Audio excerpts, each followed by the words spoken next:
This is HighIntensityBusiness.com with Lawrence Neal, helping you achieve your health and fitness goals. Become a great personal trainer and build your high-intensity strength training business. This episode is brought to you by ARX, the most innovative, efficient, and effective all-in-one exercise machines I have ever seen. I was really impressed with my ARX workout. The intensity and adaptive resistance was unlike anything I've ever experienced. I love how the machine enables you to increase the negative load to fatigue target muscles more quickly, and I love how the workouts are effortlessly quantified. The software tracks maximum force output, rate of work, total amount of work done, and more in front of you on screen, allowing you to compete with your previous performance to give you and your clients real-time motivation. The ARX uses a computer-controlled motor to give you the exact amount of resistance your clients need 100% of the time. This means that the resistance can never become dangerous, is intuitive and simple to use, and can provide you with all of the results you and your clients are looking for in a fraction of the time. ARX is highly effective and efficient in delivering all of the benefits of exercise, including increased strength, muscle mass, cardiovascular conditioning, bone mineral density, and injury recovery. As well as being utilized by many high-intensity trainers to deliver highly effective and efficient workouts to their clients, ARX comes highly recommended by world-class trainers and brands, including Bulletproof, Tony Robbins, and Ben Greenfield Fitness.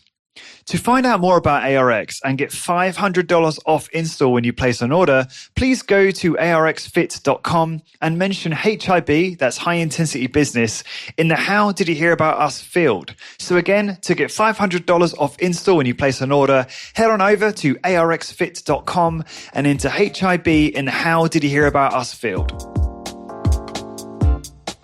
Lawrence Neal here, and welcome back to HighIntensityBusiness.com. Today's guest is John Little, who returns for a part 3 on the show. John is considered one of the top fitness researchers in North America, an accomplished author in the field of exercise, including titles like Max Contraction Training, Body by Science, The Art of Expressing the Human Body, and more recently, The Time Savers Workout, as well as books in philosophy, history, and martial arts.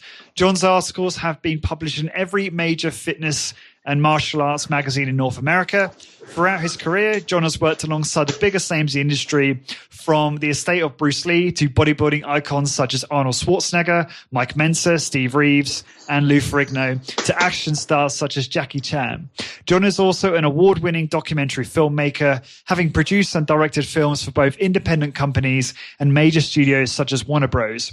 John and his wife Terry opened Nautilus North Strength and Fitness Center in 2004, where they continue to conduct studies on exercise and share their data with their personal training clients. Nautilus North has supervised in excess of 80,000 one-on-one workout sessions. John, welcome back to the show. Thank you very much, Lawrence. Nice to speak to you again. You're welcome. And was that accurate, or is there any parts of that intro that need to be updated? No, it seems needlessly effusive, I'm afraid, but thank you. No, you're welcome. So, really looking forward to talking again. It's been a while, and, I re-listened to our very, very sort of early podcast, which I think the first one now is almost 3 or 4 years ago, which feels like a long time ago now. And it's always so interesting to listen to a podcast back then, because it's almost like rereading a really old journal entry. Because you're hearing your thoughts and your mindset and where you were at in terms of your, I guess, mental capacity and what knowledge you had at that point in your life. And that's just such a weird thing to be able to do that. It's just fun to listen back, because again, it's like, damn it, John told me all this stuff all that time ago, and I should be, doing that now. So what have you been up to? Because I've seen you, obviously you've been published this new book. What have you been up to over the last kind of couple of years or so in terms of your career and things? Well, I've been doing a lot of writing. I've did a cold case true crime book.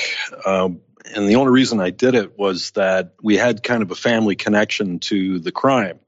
Not that we committed it, but my father had written a book on the subject of the murder of a Canadian artist that took place in 1917. So I grew up with the story. And anyway, I thought that it was probably time that a really thorough investigation of all of the data was examined. And I involved some police detectives in an effort to try and get as close to the truth as to what happened to this person as possible. So that occupied a bit of time and was a lot of fun to write, as opposed to, philosophy tracks or exercise articles or books. So that occupied some time. And then I've just been tinkering away with some pet documentary projects that are by no means ready for general consumption, but just subjects that were of interest to me that I had time to pour into and try and produce something that I thought would be significant and enlightening in some respects. Can you give us any hints or previews on that stuff and talk about it, or is it top secret at the moment? No, it's not top secret. It's the one I am still working on is a documentary on Che Guevara, who was sort of the Marxist revolutionary who was Fidel Castro's right-hand man. And he, like Ayn Rand, another subject that I've done a film on in the past, he's a very polarizing figure. And I always find those types of individuals to be very intriguing because everybody wants to tell you how you ought to think about them. We have, a lot of the exiles from Cuba in areas like Miami that call him a murderer and a homophobe and a racist. And then you have the people in Latin American countries which consider him just the side of a saint, the patron saint of the oppressed. And like most human beings, the truth is somewhere between those two markers. And it just kind of dawned on me that rather than listen to political talking heads tell you how you ought to interpret some person or his legacy, it would be more meaningful to hear from that person, him or herself, and let them speak about their own life, their own philosophy, and their belief system. As if you were sitting down and, let's say, having lunch with them for a half hour. So that was a project that I started mainly because I recognized I knew nothing about this person when I was in Cuba, and his image is ubiquitous. It's other than knowing some very cursory things, such as that he died in Bolivia, that he was a Marxist-Leninist, that he was active in the Cuban Revolution. That's about all I knew. And so I've been to Cuba several times, and each time I go, I usually buy some books and some other books on Che that I read over the years. And I just wanted to see if there was enough existent audio video material where I could fashion a platform whereby he could tell his own story in his own words. I know this would be anathema to the ears of many in the high intensity training community who tend to be somewhat right wing, and not a few of them are objectivists. So, but I remember having lunch with Leonard Peikoff, who was Ayn Rand's right hand man and her legal and intellectual heir, and we were talking about objectivism and the fact that at least I brought up the subject. I said, it's been my observation that a lot of people simply parrot statements from Ayn Rand or whatever. And I said, I don't see the individualism in that. It's good to come to those conclusions after your own thought processes. But I said, just to simply repeat what someone else said and be part of a club doesn't really seem to be, the full use of one's reason. And he actually agreed with me, which I was surprised. He said, there's a lot of people in the objectivist movement that I certainly don't care for and wouldn't want to spend time with. He said, in his words, I would much rather go out to lunch with a communist who actually sincerely believed in his cause and discuss it with him. He said, of course, I would try and disabuse him of his notion, but he said, these type of people are far more interesting to me than just people that, aren't putting much thought into what their beliefs are. So it was in that spirit that I undertook the project.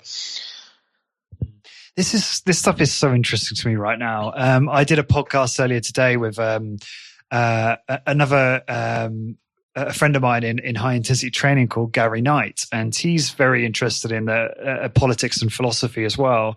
And we talked a fair bit about objectivism and the way that a lot of people in the high intensity training community seem to that philosophy really seems to resonate with them, and which I believe is largely attributable to Mike Mentzer's interest in Ayn Rand's work.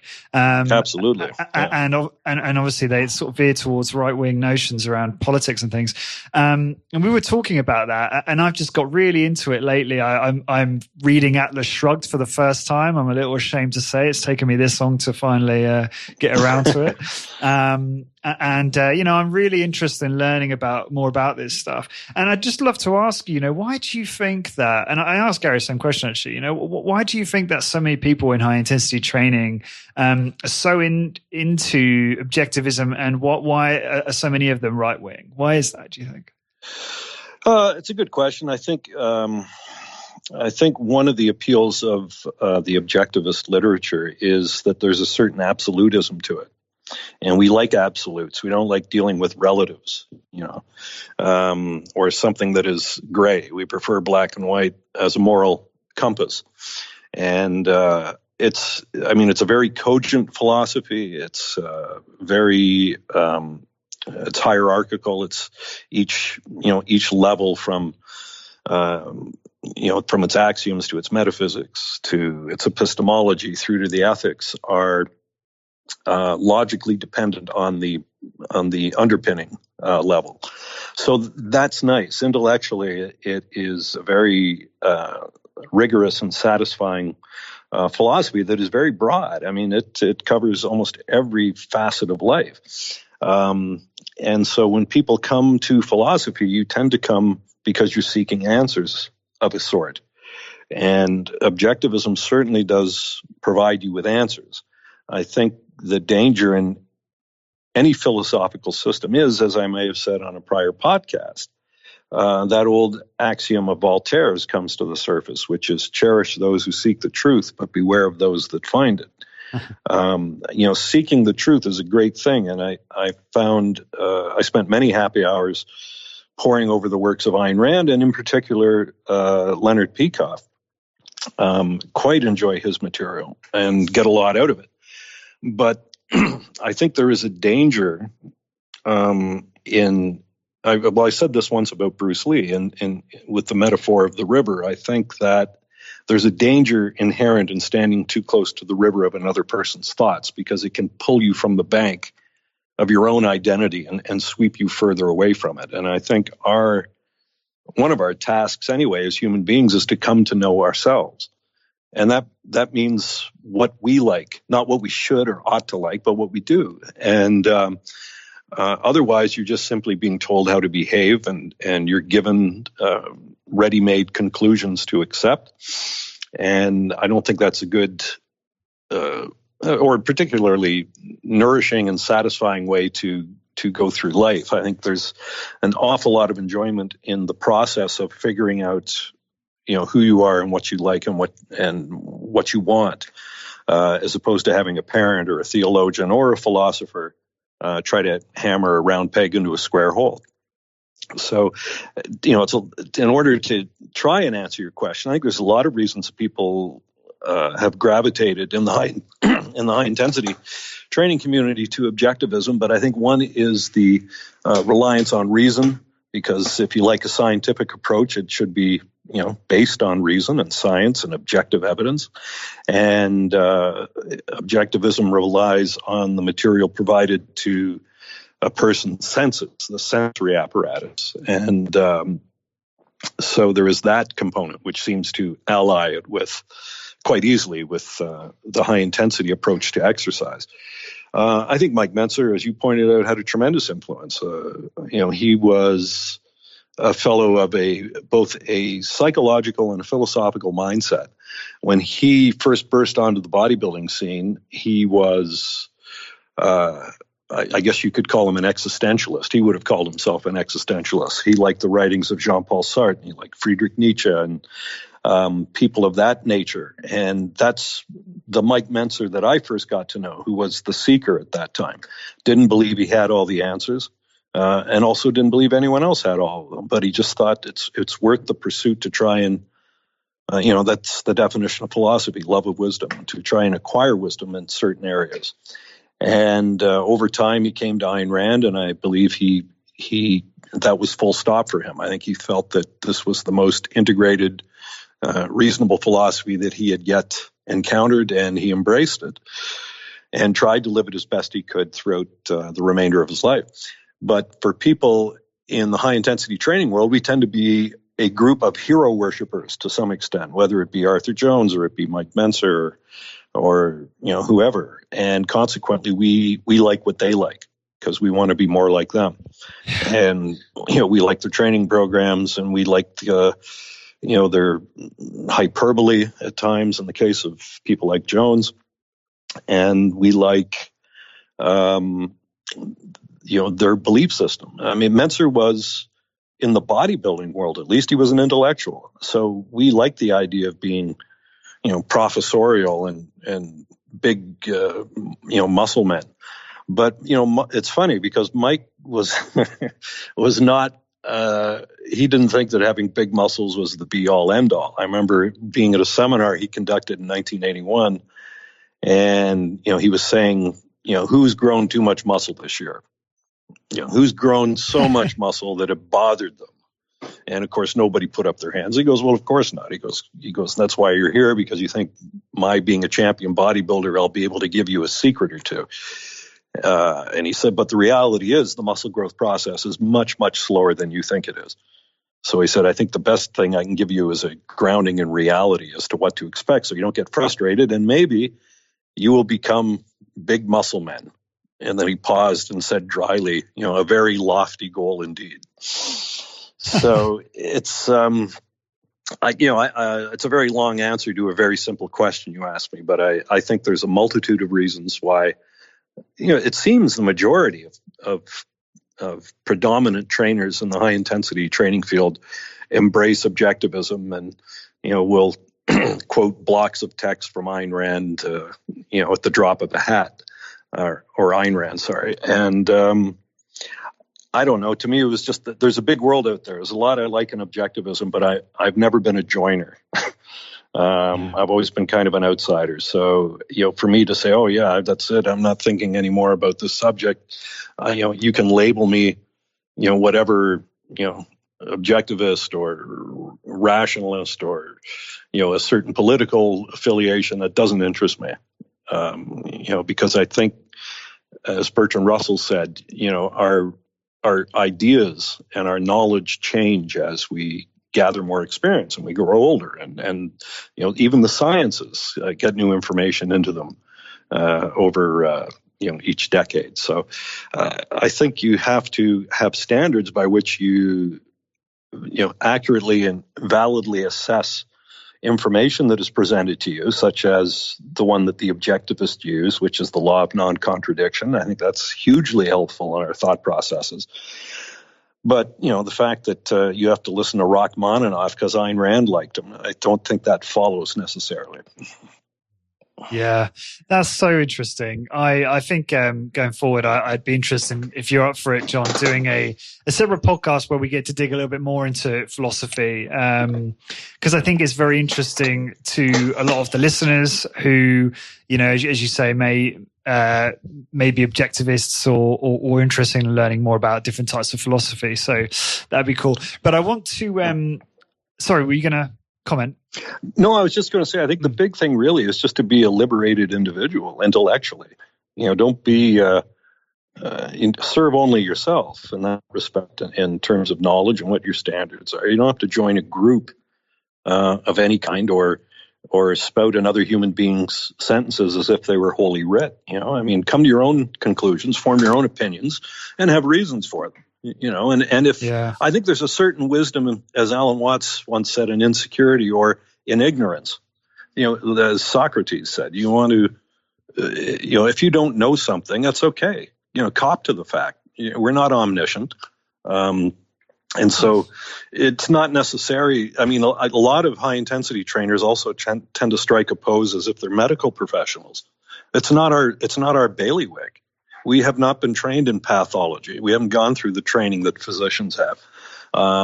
We know the muscular system pretty well, but that's usually where it comes to an end. And I don't know about my brethren in the community, but I tend to get asked a lot of questions from people with medical issues, and I can answer within the sphere that I'm familiar with. But anytime it comes up to the border of legitimate medicine, I have to bow out and recommend that they speak to someone who's qualified. I think there's a lot of sensei syndrome in high intensity training, which is, people who otherwise might not have anyone that's willing to listen to what they have to say, will because of, a certain knowledge they've acquired with regards to how to pick up and put down a weight.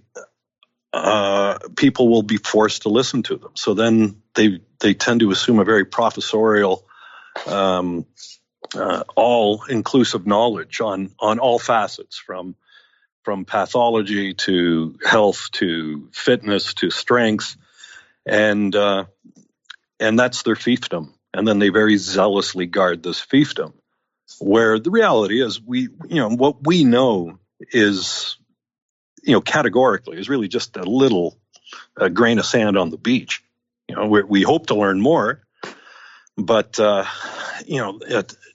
it's, I think, supreme hubris to rise up at an age of 40 or in your 50s with your 40 or 50 years of experience and judge a species and their belief systems and habits that go back hundreds of thousands of years. It's important to, I think, keep an open mind, but as Mike Mentzer pointed out, not a wide open mind where you're uncritically accepting anything that comes into it. But it's okay to recognize the limits that each and every one of us possess, and they will be individual specific, and then just act accordingly at that point. Yeah, no, that's well said. I think this stuff's fascinating, and we could definitely go on a whole podcast talking about this specific topic. But I want to talk about your book. So you have a new book, The Time Savers Workout. Really enjoyed the read. Tell me why did you decide to write this book? Well, I thought that the time was right to at least offer an alternative, because I'd noted that the pendulum of time spent in the gym was swinging back to a pre-body by science approach. And it tends to, I think, because human beings by and large prefer not to output as much energy if they don't have to. And we have to cop to the fact that what we are advocating is not pleasant. Nobody likes the severe lactic acidosis that occurs when your muscles are working hard. We don't like coming up to the cusp of nausea. And it's one of those things that if this really is it kind of dawned on me that the most valuable commodity we have in our lives is time. That's what life is made up of. And once you utilize your time in a certain activity, it's gone. It's irretrievably gone. And nobody on their deathbed is going to say, damn, I wish I'd spent more hours in the gym. And given that any benefit we can get from exercise, be it cardiovascular, muscular size, strength, etc., has a genetic cap to it, it seems to me that there is a lot of people wasting effort trying to drive a higher level of adaptation by doing a greater volume of work that at the end of the day is not going to pay them any dividends. So in my opinion, it was time to step back and see if there's an alternative. I'm not holding it forth as being the one and only panacea for exercise. It's simply an alternative.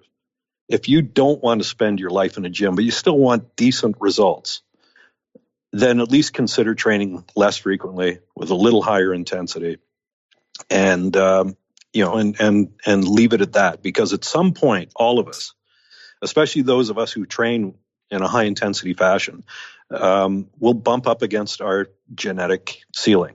And for most of us, that happened many years ago.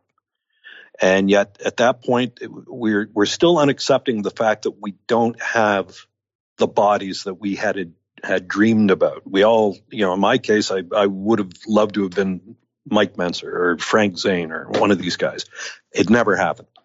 And I've tried every approach under the book, just like most of us did who grew up in that era. I don't know, John. I think you look pretty good. Well, you just need to get out more often. That's it.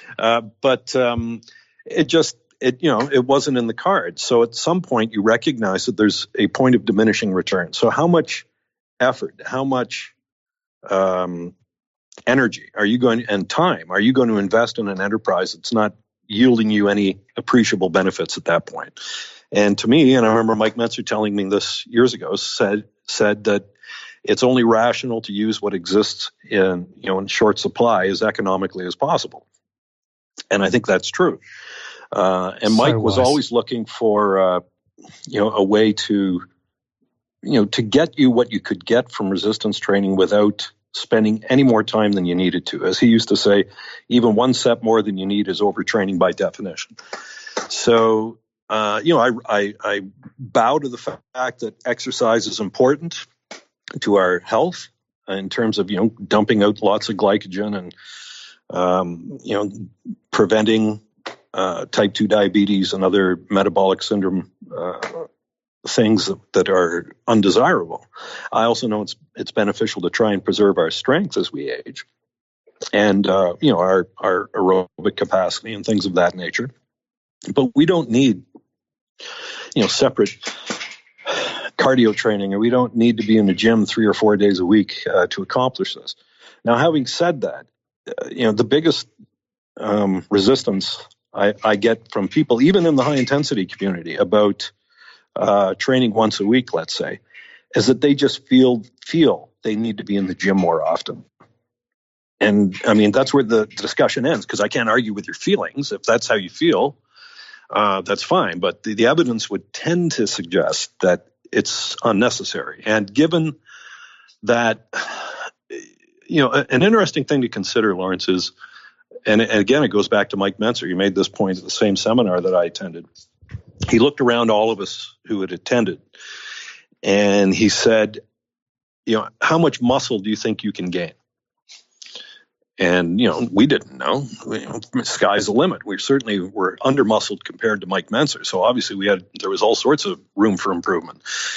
And he pointed out that, we probably wouldn't gain more than 10 pounds. Not even that. He said, realistically, 5 pounds a year is a considerable achievement. And he said, but let's say it's 10 pounds. You're going to gain 10 pounds of muscle over the next year. And he did the math on it. And he said, divide that by 365 days, and you come out to less than half an ounce. He said, that's not even going to show up on a body weight scale. He said, and yet how many of you are frantically weigh yourself every day or tape your arms or thinking that there's going to be this huge increase or a significant increase coming? It moves at a glacial pace. And the other thing is that it's capped. Energy conservation and preservation are two things that really led to our survival. And that's one of the reasons why it's not very easy to grow this tissue that then requires more energy, certainly more energy perhaps than our ancestors would have been able to pull from the environment to sustain. So, again, if 10 pounds in 1 year is beyond the reach of most of us, then, how much muscle can one realistically gain over the course of a training career? Given that there's a genetic cap, you could be generous and say each of us has the potential to gain 20 pounds. Now, I don't know that. I would imagine, given genetic variation that exists between individuals, there's going to be a sliding scale. Some may only gain 7 pounds through the course of a training career. Others might go as high as 30. Others might be stuck at 10. But whatever it is, it's fixed. And once you recognize that it's a slow process, it takes time, and that once you bumped up against it, you can do whatever you want, but it's not going to alter the fact that you're not gaining any more. And that's the hardest thing for us to accept, because we all have experienced tremendous gains at some point in our career, usually at the beginning. And so we know that we can do it, or we have done it, and we want that to continue, but it won't. And that's when problems start. That's when you reach the fork in the road. That's when, it must be your diet, or it must be your supplementation, or it must be the fact that you need more volume. Maybe you need, 4 sets is more demanding than 1 set. So maybe you need to up your sets. Maybe you need to be into the gym 2 or 3 days a week. Or maybe it's simply the end of the road for that. And that's the hardest thing, because you can't sell it. There's nothing I can sell you about that. It's just, it was a good trip. Now what you want to do is maintain what you've got and go out and discover things that actually give your life meaning and joy, and pursue those with the added strength and protection that your training sessions give to you. Yeah, that was awesome. One thing I wanted to bring up, which you mentioned was you felt that the pendulum was swinging back the other way towards some of the kind of, I guess, steady state and similar modalities of exercise, which, obviously you don't support. Why did you think that? What made you think that? What was the evidence for that? The evidence is whenever you go into a gym, that's the way people train, and they're typically in there at least 3 days a week. If you talk to the average person at a social function, they'll tell you that they have a treadmill at home that they use on a daily basis. They use weights, and they'll do it 3 days a week. And I think part of that is that it doesn't necessarily represent overly demanding training. In fact, the more often you engage in it, the easier it gets, and the less energy output there is. So they get into a habit. And it becomes more of a psychological dependency to do a certain amount of physical activity. And it's not that I have any problem with it. I mean, I think I respect any individual enough that if that's what they want to do, for whatever the reasons, it's none of my business. They're free to have at it. And if they do get results from doing it, then so much the better, and more power to them. But, one thing that I think doesn't really get discussed too much is the wear and tear factor that physical activity brings to the body. And the older you get, the longer it takes to recover from wear and tear, if indeed it recovers at all. We've talked previously that even a seemingly innocuous activity like pedaling a bicycle requires at least 10,000 opening and closings of that hinge joint in the knees. That hinge joint in the knees is not that dissimilar from the hinges in the door, in your door. There's a lifetime of normal wear and tear that they're prepared to accommodate. And anything that transcends that, it's like going to your door and opening it 10,000 times, 3 or 4 days a week, just because you feel you should. All that does is it's a rope passing over a rock face for a needless amount of times, and puts most people on a fast track toward a knee replacement or arthritis. And that's not something you really want to embrace as you head into your autumn years. So I just don't. Every activity, physical activity, carries with it wear and tear. I don't know anyone who played varsity level athletics that isn't arthritic at this point, from all the games and the practices and the training that they went through. And, we like to quote Arthur Jones in our community, but we tend to ignore his tale about how lions behave, which is very infrequent. And unlike lions, we look for ways to be more active, because we're always doubting that we're active enough. And yet our ancestors, only did physical activity because they had to, not because they went out and looked for opportunities to expend more energy than they needed to. So this is a really interesting topic for me right now. You have a very good memory, by the way, unless you recently listened to our podcast recently. Did you, or did you just remember that? No, I just remembered it was one of them. I can't remember. We did two. So yeah. The first one you talked about that, which was years ago, and you almost said it verbatim. So I've spoken about this quite a bit actually, and it's something I do struggle with. So I, as you might remember, I'm quite a keen basketball player, and I play once a week for an hour. I strength train about once a week at the moment, and I have had some injuries since we spoke. So I've had about one injury a year. That's took me out for, well, in both cases, I couldn't walk for 4 days. So one was a calf tear. The other one was a sprained ankle. And, it's interesting, right? Because I think it was Arthur Jones who said, who cares how big your bicep is when your lower back hurts? Or always when you get your lower back pain, you don't care how big your bicep is. So said it the other way around. And it's easy for me sitting here, 100% healthy right now to think, I love basketball. I'm never going to stop playing. But when I have those injuries, it causes me to reevaluate in that moment and say, is this really worthwhile? Because there's obviously the acute injuries, and then there's the wear and tear and stuff that might manifest itself later on in life. And I might justify it by saying, well, I only play an hour a week. But this is the challenge I have is really reconciling this, because I get so much joy out of playing basketball because you get into flow. It's so satisfying when you hone the skill set, and at the same time you're socializing, right? And it's one of my key social activities. Now, I'm just curious how you think about that. I mean, do you have play in sport in your own life alongside strength training? And do you have any advice for me on how to think about this and manage it going forward? Well, I mean, again, you're your own person. So you love basketball. It brings you joy to play it. So I would then view your resistance training as being an adjunct to doing the things you like. You want a stronger muscle, which basically gives you a bigger shock absorber, if you will, to allow you to continue to do this activity, even though there are high force and wear and tear factors associated with the discipline. I mean, there's very few things in life that bring us joy. So if you find one, as Shakespeare said, clasp it to your soul with hoops of steel.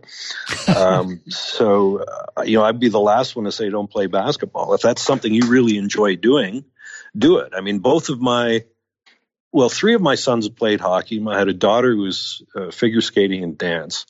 And, being a parent isn't just imparting your knowledge to the children. It's you learn from being a parent, from your children. And, I've had a son that almost died as a result of playing hockey when he lacerated his spleen. And to me, the attitude was that sport owes you nothing, or you owe that sport nothing, rather. He was there. They were all very good hockey players. And I loved watching them play.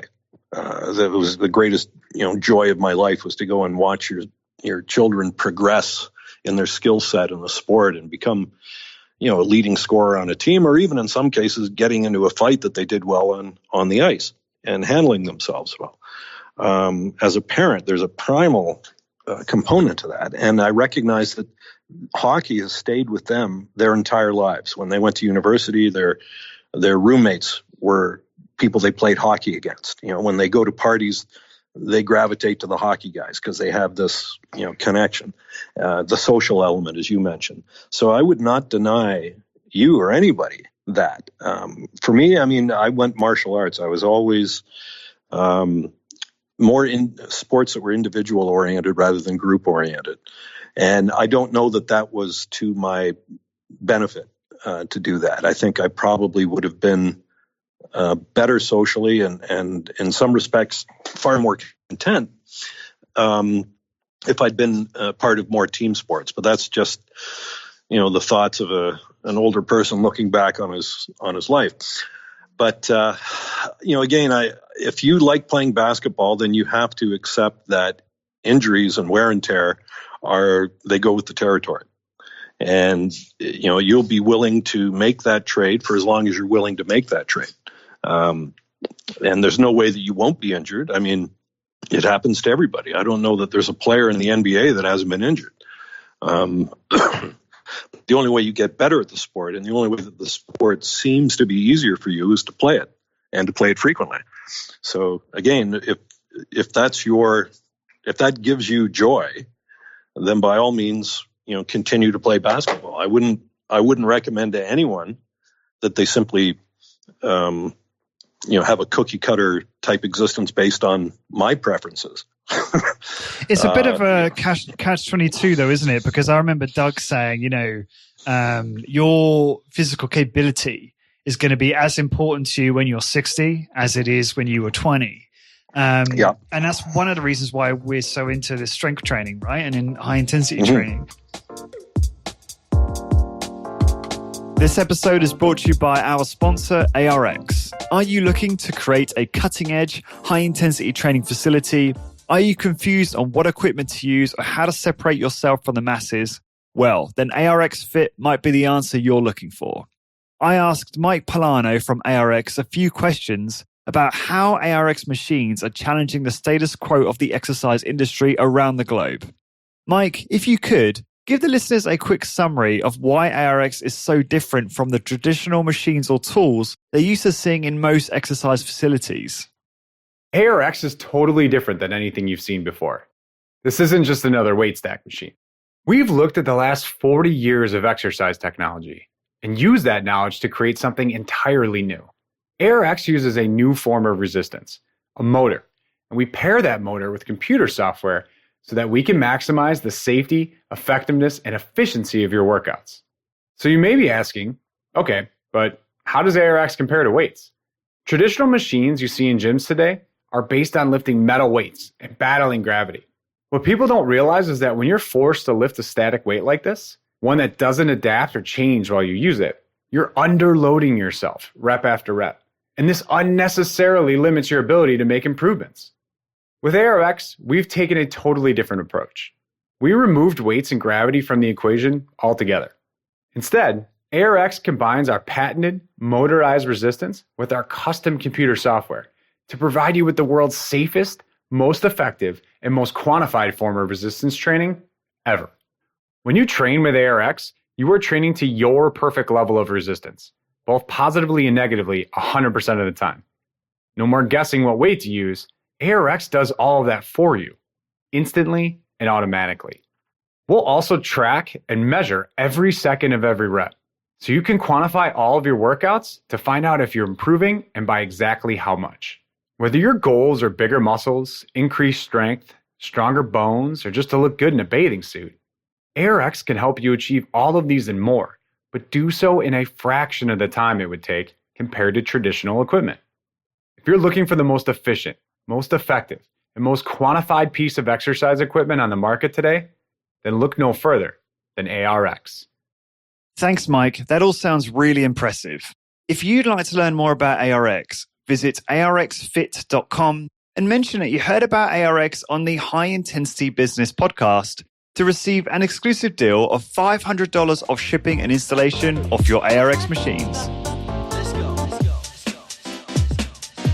But, basketball and physical activities like basketball will perhaps compromise that. So, I think to myself, when I'm 60, even following what I think is a kind of intelligent way of managing it and an intelligent regime, I may still have some lingering injuries or issues or minor pain. Well, you may. And like I say, and that's why I mentioned that you'll continue to do it as long as you continue to do it. At some point, you might come to a fork in the road and say, you know what, I'm hurting a lot more and a lot longer after playing basketball than I did 10 years ago. I mean, comparatively, I think you're still a young man.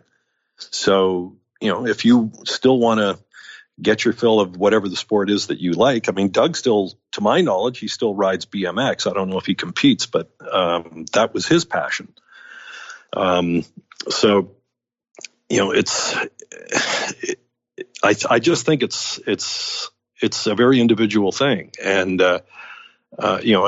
from my vantage point, anything that brings wear and tear without giving you a disproportionate benefit at my station in life isn't worth pursuing.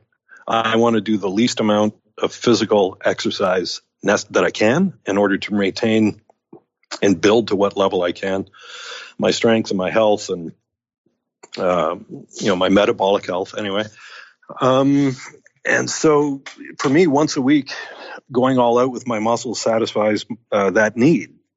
And then if something comes up, I'm prepared to do it. Like, for example, this past weekend, myself and my 3 sons and Jeremy Heimers, who's a trainer here, had to disassemble and take apart and put together and transport all of our Nautilus machines because we moved our gym.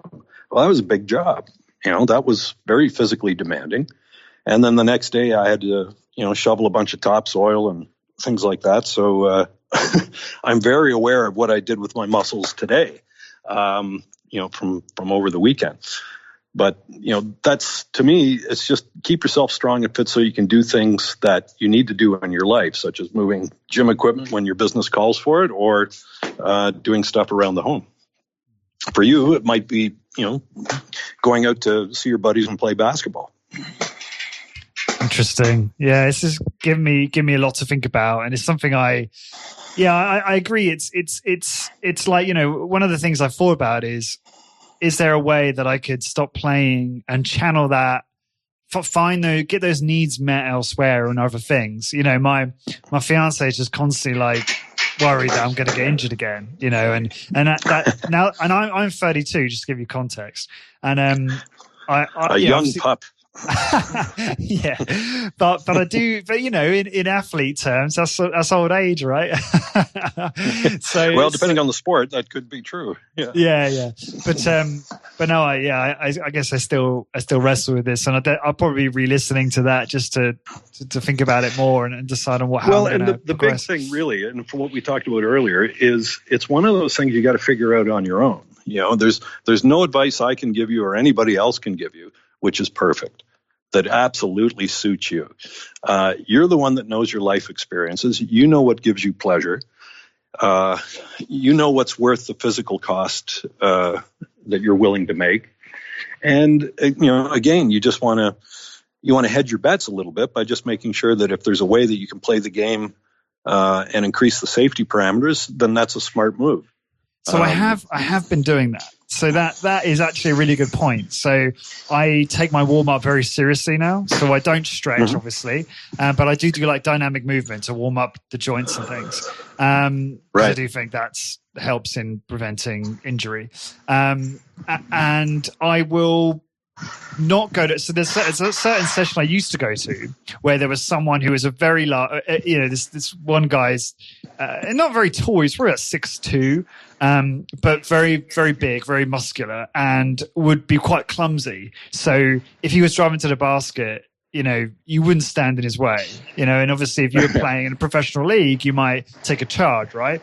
And it's just not worth it in a recreational weekly session because you're going to get injured. And I just thought, there's no way I'm going to play hard defense on this guy in this particular scenario.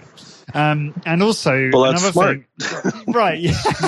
Yeah. And another thing is just, Steve Maxwell said to me once, why don't you just get really good at perimeter shooting? Because, less contact, you're away from a lot of the action. And that was quite good advice. That almost seems like advice, though. That's if you say, "Oh, I want to make my business more successful," I say, "Well, just make $1 million." Simple as that. Unless you're a very, very good shooter. I mean, shooting is my thing. Yeah. So I think, again, any sport requires certain genetic endowment. Like you could be a great shooter in basketball and not be very good in ice hockey, and vice versa for me. And in basketball, there's different things you can do. Perhaps you've got a great vertical jump. Maybe you don't. Maybe you hang back and shoot. But, each of us tends to gravitate toward, in sports anyway, to those sports that it's easier for us to excel at, that come a little easier to us. And that's genetic aptitude. So if you're really good, you'd know, having played basketball as long as you have, what your strong suits are. And if it's not shooting from the perimeter, I doubt it's going to become that if you just do that all the time. Well, thankfully it is one of my strengths. So I thought that was quite quite relevant advice from Steve. But before we, I guess, move on from sport, and John, we're going to have to do a part 2 because we've barely scratched my notes here. So, you know, one of the things I remember reading a long time ago is and you talk a lot about, you know, or I think you mentioned in a book some stuff around, you know, professional athletes not having a very long lifespan. And the life, I remember reading the life expectancy in the NFL was something like 56, which is extraordinarily low. And I was wondering, I never really figured out, you know, people ask me, why is that? What actually ends up killing them? And I just wondered, do you know the answer to that? Like what often leads to an early death? No, I don't know, other than football linemen tend to be a little on the obese side, most of them, because it's all about mass, right? How much mass the offensive line has to try and move to get through the defensive line. So the bigger the mass, the harder the job. So, like, if you remember Refrigerator Perry, he was a big guy. I mean, just naturally big guy, but he's also quite fat, not a healthy condition. You know, and I'm sure that doesn't apply right across the board. That, you know, if you're going to go into athletics, you shorten your life. I don't believe that's true. But I do think that if you go into athletics, especially a highly dynamic type of sport, that you're going to be unhealthy. If only, you know, your joints are going to be unhealthy, and thus your mobility, and then that can lead to a host of problems down the road. But we're not going to get rid of sports from our culture. Doesn't matter if I said, well, yeah, life expectancy, here's exactly what happens. You play a sport, you're going to take 15 years off your life. People are still going to play sports. It's almost ingrained in human nature to be competitive, to want to compete, it's almost a Darwinian thing, you know. It gives us a sense of self-efficacy and accomplishment and achievement, and for some people, that's the only place in life where they get that. So it's not going away anytime soon. The only thing we can do is just try and see if we can make it a little safer so that they do less damage to themselves. So enjoyable as a spectator as well. I mean, we've just had the Champions League final in soccer here over in Europe. And then obviously we're in the middle of the NBA playoffs, and England soccer team are going to play a international game soon. It's just, as a spectator, it's so much fun. I in one hand, I get concerned about injuries, and especially the head injuries in a lot of combat sports and things like NFL. Right. At the same time, like you say, we just get so much thrill out of and enjoyment out of watching people compete at that level in these different sports. So someone once said that athletics is our substitute for war in times of peace. So that our bellicose instincts are given direction to be vented, and there may be something to that. We are certainly a bellicose species. History bears that out, and really, peace are just sort of intermissions between acts of violence, typically. So we like sports, and we like sports that are highly dynamic, that show great speed, that show great strength and dexterity, things that are not common attributes. And that's why they're exceptional. And that's why we like to watch them, because you just don't experience that in day-to-day life typically. So, yeah, I think sports they're a great thing. I love watching sports, and we'll always watch sports. And but I now watch it recognizing that I don't want to be that guy. I enjoy watching this genetic gift in action, to appreciate the potential of certain human beings in our species. But as far as wanting to ape that, I have no desire to. But I do appreciate it for what it is. It's like looking at a great painting. I can't approximate that artist's ability to do what he does on canvas, but I can certainly appreciate anyone who can do that. And that's good enough for me, Yeah, I feel the same way. So I want to talk to you about recovery. I think you quoted in the new book, and certainly quoted in Body by Science, the Nautilus North study, where you looked at the group of individuals and how the differences in recovery ability, which was quite extraordinary in terms of some of those differences were huge. You quoted one person required 28 days to recover, and another one 24 hours. Right. And the typical recovery is around 5 days, but obviously it can stretch out further for individuals. Just curious, like, how do you know if you are an individual that does require more recovery than the average? Well, the way I found out for myself was daily testing of composition in the bod pod. I do a workout, or I test my composition, then do a workout, and then not work out for a period of 2 weeks. And then I would go back over the data and look at where it peaked out during that interval. And for me, it was 10 days, actually. But the vast majority, like most genetic expressions, falls into a bell curve. And for the majority of people that we trained in our facility who are, genetically average, we're not in a big city where we have varsity athletes or professional athletes and people that, let's say, recovery, the way they're wired occurs quicker than the norm. We found that the vast majority of people were 6.6 days, so call it 7 days. And there were outliers, as you said. There were some that were 24 hours, and there were some that were 2 weeks. And so, I guess if you don't have access to a sophisticated body composition testing device, you go by performance. And that can be a little tricky too, because you can be up, let's say, 5 reps on your bench press because you took 7 days off. But again, as Mike Mentzer pointed out, maybe you're settling for 70 units of progress when 100 units were possible because you came back and trained a little too soon. We don't seem to be inclined as a group, we high intensity trainers, to push out recovery intervals. To see what I have a lot of clients that train every 2 weeks and they're doing fine. But the problem is always at the intersection of business and what you do. Because at some point, a client to a lot of trainers is simply a revenue stream. You're giving them something, yes, your knowledge, your insights into how to properly exercise to optimize results. But if you can get that same client in 4 days a week or twice a week, that's either 4 times or twice the revenue stream that you'd get going once a week. So it's a dilemma for some people. I know high intensity trainers who absolutely know that second workout of the week is not producing anything more than the first workout gave their client, but they'll still have them in twice a week. So, I think the best way an individual can do it, or someone who's training under the direction of a trainer, is to try and push out your recovery days.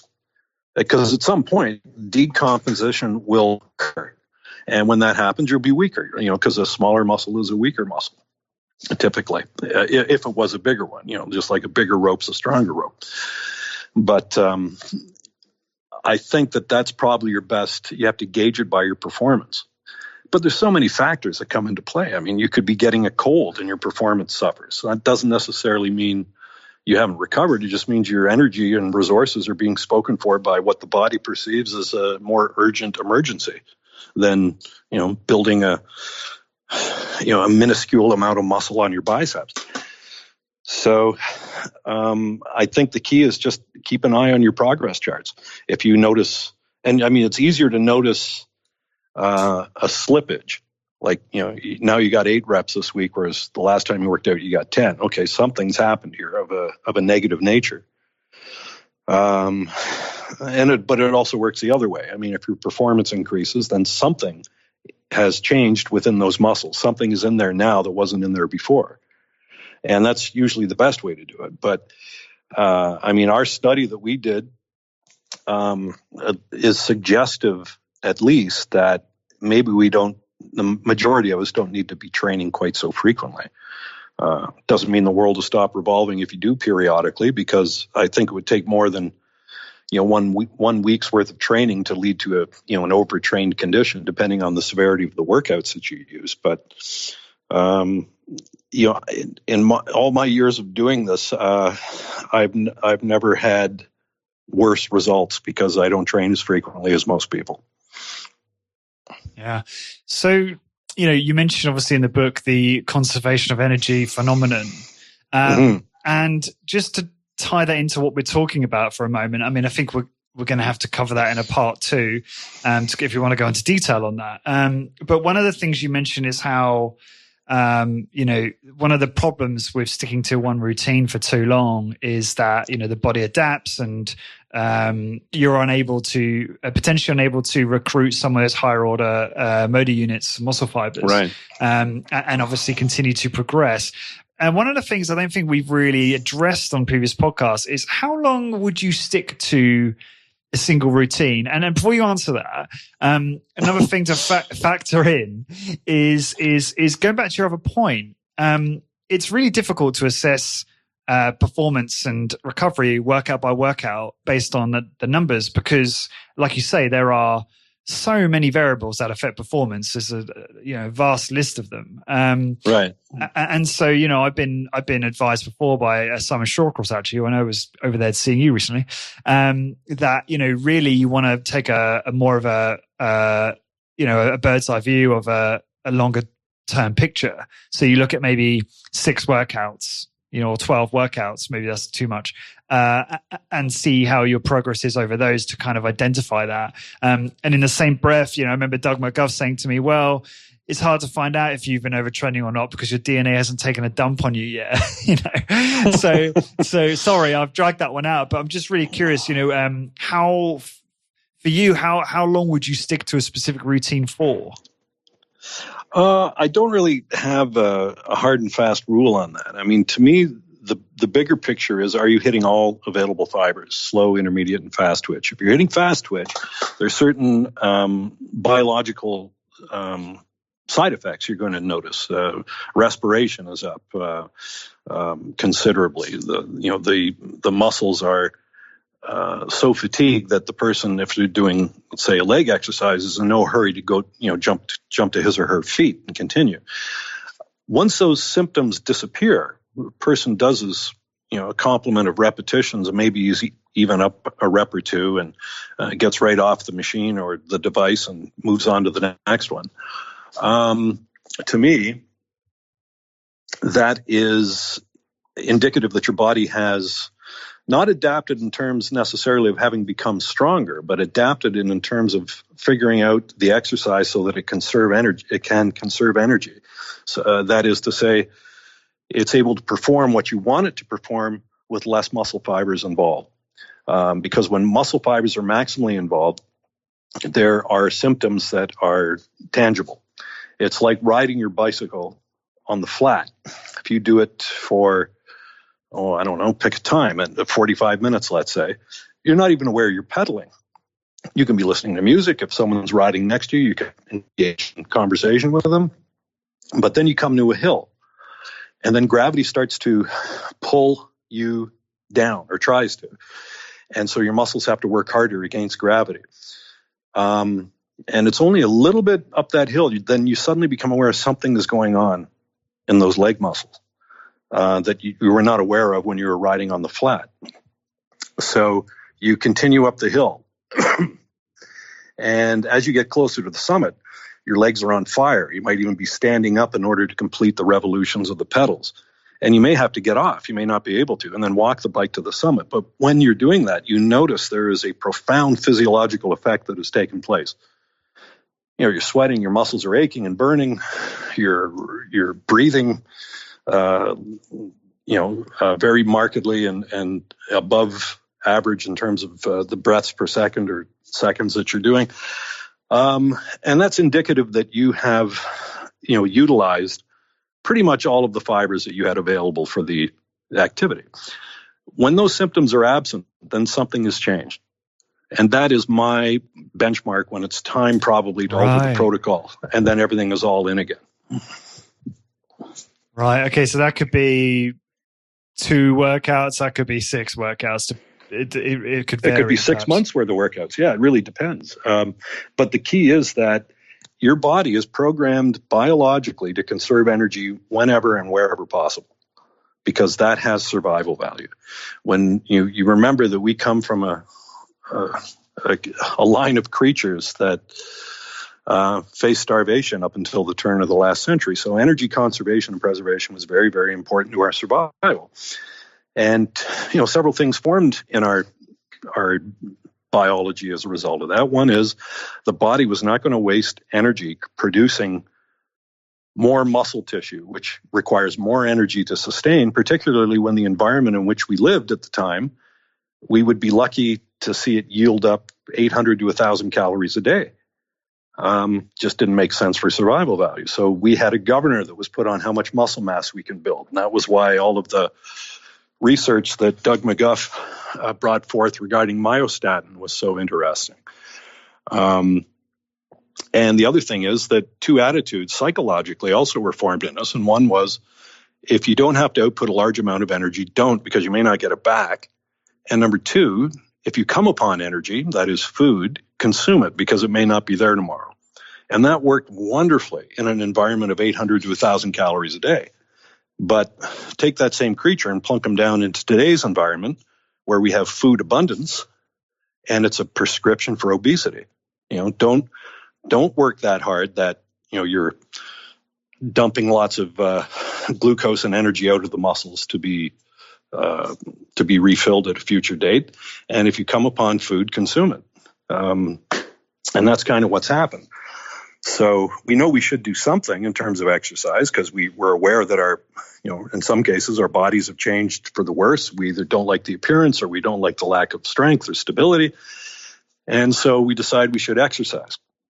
But to most people, exercise is a continuum. There's all of these different physical activities that we can do. So on the one end, you've got this very demanding, unpleasant, brief, infrequent bout of high-intensity training.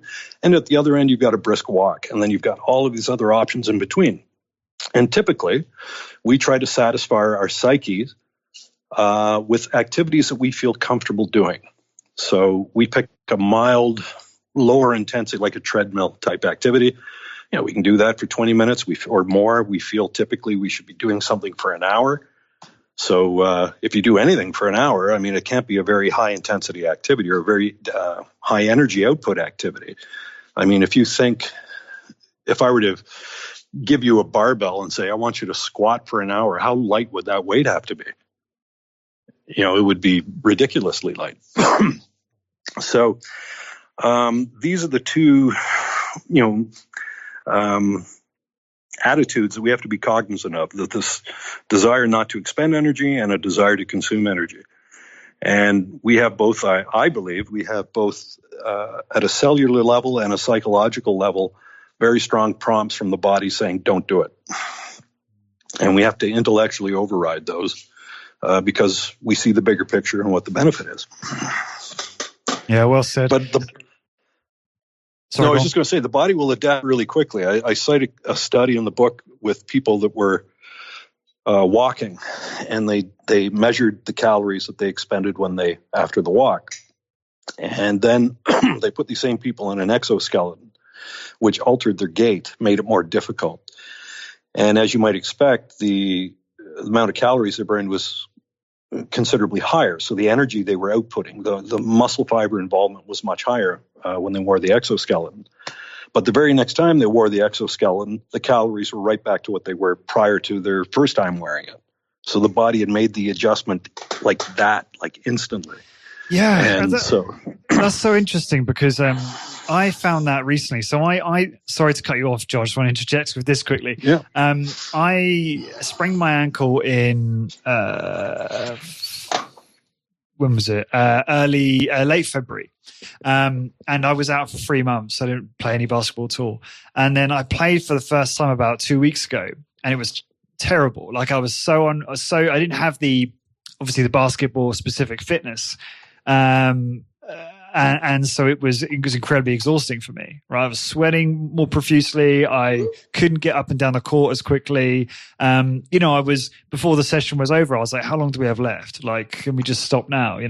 And then I played last Thursday, and I was like almost as fit as I was before I had the injury in terms of like my ability, like, there was stealing the ball at the perimeter and fast breaks and right towards the end of the session. So my body had almost adapted to the activity within 1 week, which is just crazy. Like, Yeah. I expected to get back there It's in maybe a fascinating month, to me, but we 1 week. yeah.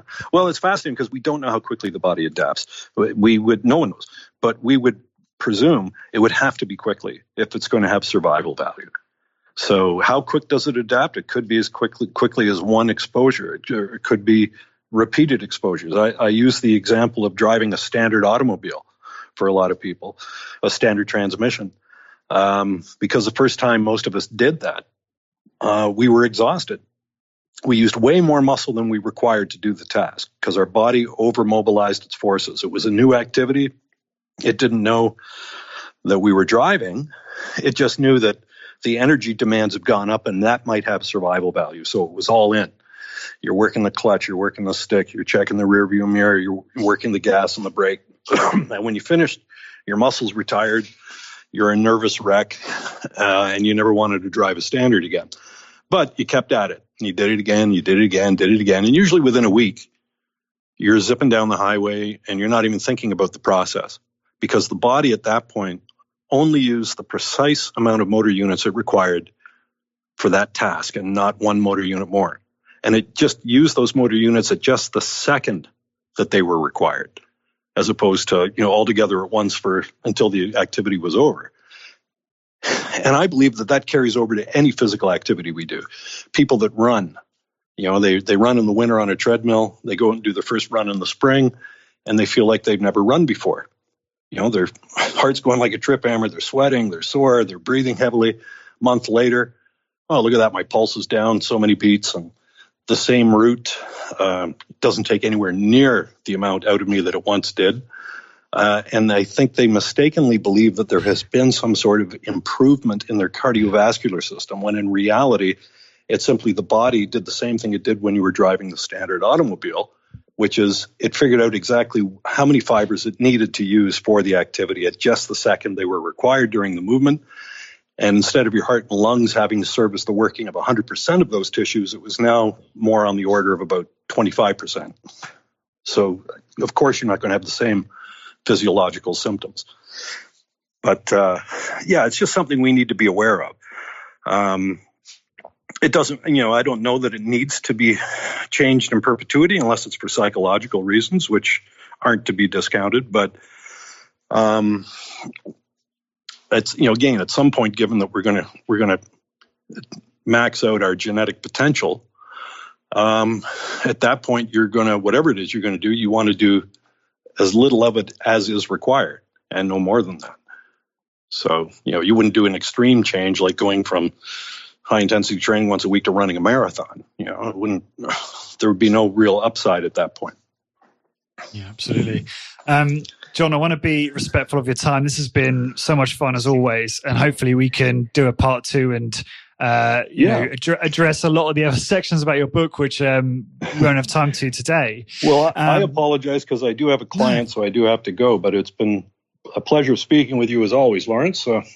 Absolutely. And for everyone listening, please head over to Amazon, or I guess what places is the book available, John, actually, so people know? I think it's available on all online retailers. I know it's on Amazon.uk, Amazon.ca, Amazon.com, and it's also in most bookstores. I don't know if it's in all of them, but it is generally available. I think if you just Googled the Time Savers Workout, you'll get some options.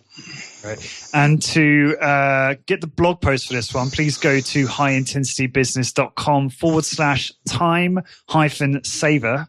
And there'll also be links there, and obviously a link to the book. John, what's the best way for people to find out more about you?